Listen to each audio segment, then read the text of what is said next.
दर्शकबिन यति बेला भुन्टीले भूपेन्द्रको घर छाडेर हिँडिसकेपछि यति बेला भूपेन्द्रका घर परिवार सबै चिन्तामा परेका छन्। उनीहरूले भुन्टीको आवश्यकता बल्ल बुझ्न थालेका छन् र यति बेला हुँदा हुँदा बालकुमारी र भूमिका पनि भुन्टीलाई त्यो घरमा फेरि फर्काएर ल्याउनका लागि भूपेन्द्रको बुबा अनि भूपेन्द्रलाई भनेका छन्।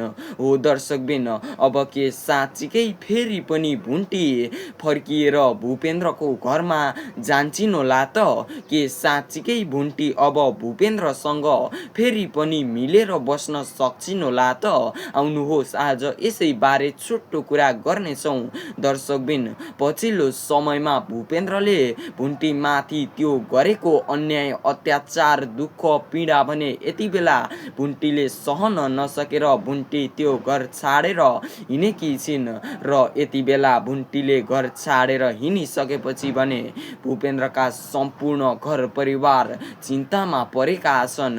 उनीहरूले अब भुन्टीलाई जसरी भए पनि त्यो घरमा फर्काएर ल्याउनु पर्छ, नत्र भने यो घर बिग्रन्छ, यो घरमा शान्ति रहँदैन भनेर भुन्टीलाई कसरी हुन्छ फर्काउने भन्ने सोचेका छन्।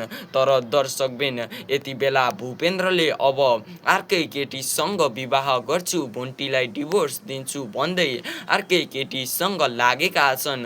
तर पनि यति बेला भूपेन्द्रले आफ्नो दाजुलाई लिएर भुन्टीलाई लिनको लागि भुन्टी भएको ठाउँमा पुगेका छन्।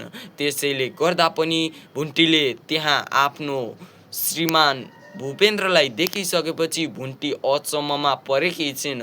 हो दर्शकबिन भुन्टीलाई अब भूपेन्द्रले जतिसुकै फकाइ फुलाइ गरे पनि भुन्टीले भने अब त्यो गल्ती गर्ने छैनन् जुन कि भूपेन्द्रको घरमा फेरि पनि फर्किएर जानु हो। हो दर्शकबिन भुन्टीले पहिलेदेखि नै धेरै दुःख पाउँदै आउँदा यति बेला भूपेन्द्रले फेरि फकाएर त्यही घरमा लग्छु भनेर सोचेका हुन्छन्।